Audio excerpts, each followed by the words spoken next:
जय हिंद। आज हम क्लास 10th सब्जेक्ट ज्योग्राफी का चैप्टर फर्स्ट संसाधन उसके बारे में जानेंगे। जैसा कि आप सब जानते हैं कि हमारे बोर्ड के एग्जाम में इस टॉपिक से, इस चैप्टर से बहुत सारे क्वेश्चन पूछे जाते हैं। तो सबसे पहले इस चैप्टर का पहला टॉपिक संसाधन, उसके बारे में जानते हैं।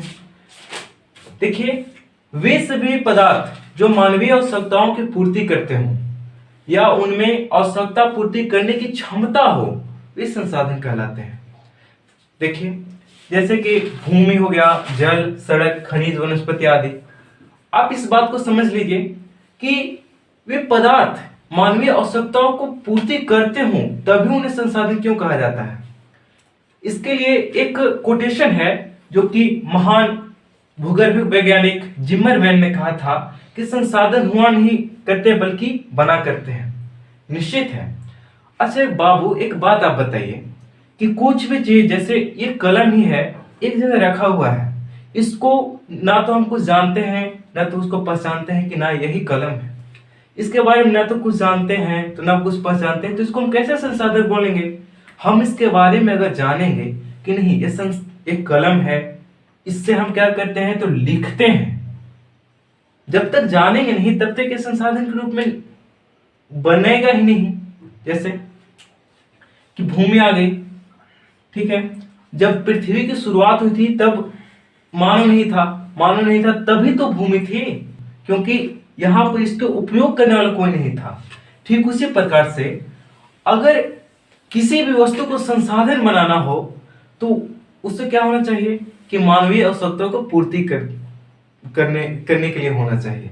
जैसे, और इतना ही नहीं बल्कि उनमें पूर्ति करने की क्षमता भी होनी चाहिए।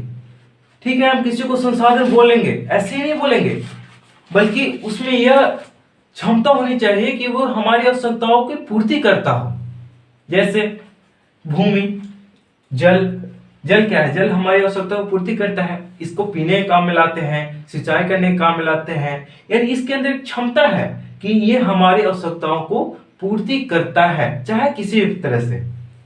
ठीक है, तो यहाँ एक और बात आती है कि हम इसका उपयोग करेंगे तो कैसे करेंगे। अच्छा बाबू, एक समय था कि जब हमारी पृथ्वी पर जीवन की शुरुआत हुई थी, आज से लगभग करोड़ों साल पहले तो शुरुआत हुई थी, तब भी ये सब थे, लेकिन तब तक आदमी उतना इसको अच्छे से उपयोग में नहीं ला पा रहा था। इसका रीजन था कि ना तो उसके पास अच्छे बुद्धि थी, ना तो उतना उपयोग करने की वो कौशल उसमें विकसित नहीं हो पाए थे, जिसकी वजह से लोग संसाधन के बारे में नहीं समझ पाए थे। लेकिन हाँ, जिस तरह से हमारी जो सभ्यता, हमारी सोचने की क्षमता, ये सब का विकास हुआ, ठीक उसी प्रकार से दुनिया की सभी वस्तुएं हमारे काम में आने लगी, और उसको जो काम में आते हैं उसको हम लोग धीरे धीरे करके एक नाम दे दिए, जिसको हम संसाधन के नाम से पुकारते हैं। तो अब हम संसाधन को उनके उपलब्धता के आधार पर, उत्पत्ति के आधार पर, प्राप्ति के आधार पर, ये सब के आधार पर बांटेंगे। तो पहला है कि उपलब्धता के आधार पर। तो उपलब्धता के आधार पर संसाधनों को दो भागों में बांटा गया है। ठीक है, प्रकृति प्रदत्त और मानवकृत, इसके बारे में हम बाद में समझाएंगे। दूसरा है स्रोत या उत्पत्ति के आधार पर। ठीक है, इसके भी दो प्रकारों में बांटा गया है, जैसे जैविक और अजैविक। तीसरा है पुनः प्राप्ति के आधार पर। पुनः प्राप्ति के आधार पर भी दो भागों में बांटा गया है, नवीकरणीय और अनवीकरणीय। ठीक उसी प्रकार से चौथे जो प्रकार में जो संसाधन को बांटा गया है उसमें भी स्वामित्व के आधार पर इसको कहा जाता है, जिसके 4 प्रकार हैं। जैसे पहला निजी, सामुदायिक, और फिर राष्ट्रीय और अंतरराष्ट्रीय। पांचवा है विकास के स्तर के आधार पर, इसमें भी 4 प्रकार के हैं। पहला है संभाव्य, ज्ञात, भंडारित और संचित। तो एक एक करके हम इसको बढ़िया समझेंगे। जैसे उपलब्धता के आधार पर 2 प्रकार के होते हैं, प्रकृति प्रदत्त और मानवकृत। तो प्रकृति प्रदत्त से हमको निश्चित ही प्रकृति की एक सुगंध आती है, एक तरह से इसके प्रति सोच डेवलप होता है कि निश्चित ही यह संसाधन प्रकृति से बिलोंग करता होगा। जैसे कि प्रकृति लिखी हुई है तो निश्चित है कि प्रकृति से बिलोंग करता होगा।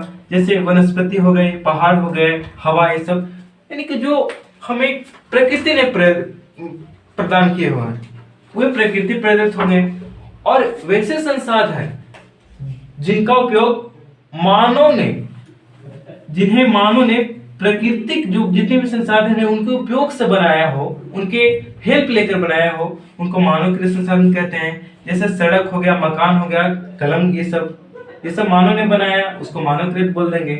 फिर है स्रोत एवं उत्पत्ति के आधार पर, तो स्रोत एवं उत्पत्ति के आधार पर भी दो भागों में बांटा जा सकता है। पहला है जैविक और दूसरा है अजैविक। तो जैविक से हम यह बात निश्चित ही समझ सकते हैं कि जैविक का अर्थ होता है कि जिसमें जीव हो, जान हो, जैसे जीव जंतु है। अजैविक मतलब क्या होता है कि जिसमें जान नहीं हो, मतलब कि वो निर्जीव हो, जैसे खनिज हो गया, पहाड़ हो गए, ये सब क्या होते हैं, अजैविक होते हैं, क्योंकि इनमें जान नहीं होती है। फिर तीसरा है पुनः प्राप्ति के आधार पर। अच्छा बाबू, प्राप्ति मतलब समझते हैं जिनको प्राप्त किया जा सके। पुनः मतलब कि दोबारा, मतलब कि दोबारा प्राप्ति के आधार पर भी दो प्रकार के होते हैं। पहला है नवीकरणीय और अनवीकरणीय। नवीकरणीय मतलब समझते हैं, जरूर नहीं समझते होंगे या समझते भी होंगे, नहीं समझते तो मैं बता देता हूँ। अनवीकरणीय मतलब वैसे मतलब कि जिन्हें हम दोबारा प्राप्त कर सकते हैं। और ऐसा बात नहीं है कि संसाधन को हम दोबारा प्राप्त कर सकते हैं। कोई ऐसा संसाधन होता है ना बाबू जिसको एक बार उपयोग करने पर दोबारा प्राप्त नहीं कर सकते हैं, बताते हैं। पहला नवीकरणीय, इसमें क्या होता है कि अगर इसको एक बार उपयोग कर लिए इसको दोबारा उपयोग में लाया जा सकता है। जैसे पानी का उपयोग कर लिए, जैसे सिंचाई में काम कर लिए, सिंचाई वाला काम कर लिए, तो इसमें क्या होगा, जल चक्र द्वारा फिर से पानी हमारे पृथ्वी पर आ जाएगा। जल चक्र भी समझा देंगे। दूसरा क्या है, अनवीकरणीय। यानी कि अनवीकरणीय मतलब होता है कि जिस वैसे संसाधन जिसका उपयोग हम एक बार कर लिए तो उनके पुनः उपयोग में, मतलब पुनः प्राप्ति में हमें हजारों लाखों साल का वक्त लग जाता है। जैसे क्या हो गया, पेट्रोल। बाबू, अगर आप लोग गाड़ी चलाते होंगे तो पेट्रोल इसमें डालते होंगे। अगर पेट्रोल डालते हैं तो एक बार पेट्रोल जब हवा बन के उड़ जाता है, धुआं बन के, तो फिर से उसको उपयोग लग सकते हैं? एकदम नहीं। तो उसको पेट्रोल जो है ना, उसको अनवीकरणीय संसाधन कहते हैं। ठीक है। फिर क्या है कि स्वामित्व के आधार पर। बाबू, हम एक स्वामी हैं, मतलब कि स्वामी के आधार पर। पहला है निजी, मतलब कि इसमें स्वामित्व में होता है कि हक, अपना हक। ठीक है। पहला है इसमें निजी, दूसरा है सामुदायिक, तीसरा राष्ट्रीय और चौथा है अंतरराष्ट्रीय। निजी मतलब समझते होंगे, निजी मतलब खुद का, अपना संसाधन। अपना संसाधन जैसे किसको कह सकते हैं हम, अपना संसाधन जैसे टीवी, फ्रिज हो गया, एकदम निजी है। ठीक है। अगर कोई पड़ोसी वाला आपके ले जाने के लिए कहेंगे तो तुम कूद जाइएगा, नहीं ले जाएंगे, नहीं ले जाने देंगे, कह सकते हैं। और दूसरा है सामुदायिक। ठीक है। सामुदायिक मतलब जैसे पंचायत भवन, कि सामुदायिक भवन है या पंचायत भवन है, वहां जाकर बोलिएगा कि नहीं ये तो हमरे है, क्या होगा हालत, दम भर कूट के भगा देगा। फिर है यानी कि यहाँ सामुदायिक का कहने का मतलब कि यहाँ पर आपका सिंगल अधिकार नहीं होगा। सिंगल अधिकार होगा तो निजी में बाबू, और सामुदायिक में मतलब कि यहाँ पूरे समाज का होगा। इसमें अधिकार किसका हो, पूरे समाज का। और राष्ट्रीय जो पूरे देश के लिए हो, सिर्फ इसमें नहीं कि सिर्फ देखिए समुदाय भी बहुत सारे समुदाय बटे हुए हैं हमारा देश। ये हमारा मान के चलिए पूरा देश है, तो यहाँ अलग समुदाय, यहाँ अलग समुदाय, यहाँ अलग समुदाय, तो इसमें सिर्फ यही समुदाय का इसमें अधिकार नहीं होगा, बल्कि इसी समुदाय का भी, इसको भी, इसका भी, यानी बहुत सारे समुदाय का यहाँ पर क्या होगा, अधिकार होगा। तो उसको हम क्या कर सकते हैं, राष्ट्रीय संसाधन। और समुदाय मतलब आदमियों का समूह होता है बाबू। जैसे देखिए हमारे देश में कोई ऐसा जगह है जहाँ पर अच्छे से पेट्रोल हो, खनिज पदार्थ हो, तो खनिज पदार्थों को अकेला कोई आदमी यूज कर लेगा? हमारे देश के प्रधानमंत्री नरेंद्र मोदी, उनके ही हाथों में सब होता है ये सब काम, तो खाली वही यूज करेंगे? एकदम नहीं। कौन यूज करेगा? तो देश का हर व्यक्ति, इसका ये अधिकार है। तो इसको हम क्या कर सकते हैं, राष्ट्रीय संसाधन।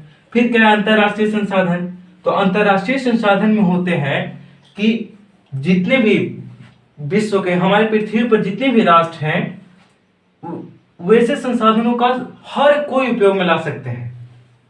सिर्फ अकेला राष्ट्र, देखिए अभी हम कहाँ कहाँ बताए, एक कड़ी जोड़ कर पढ़ाते हैं। देखिए पहला कि निजी मतलब सिर्फ अपना, सामुदायिक मतलब कि अपने घर परिवार का, अपने गांव का, अपने शहर का। लेकिन राष्ट्रीय में क्या हो गया, पूरा गांव शहर मिला करके। लेकिन अंतरराष्ट्रीय में क्या हो जाएंगे कि पूरा राष्ट्र यानी पूरा जो देश है पृथ्वी पर के सबको मिला करके जो संसाधन उपयोग में लाए जाएंगे उनको अंतरराष्ट्रीय संसाधन कहेंगे। ठीक है, तो पांचवा है विकास के स्तर के आधार पर। अरे विकास के मतलब एगो नाम वाला विकास होता है वो बाबू नहीं, विकास वाला आदमी को सियाना मत। ठीक, तो विकास मतलब होता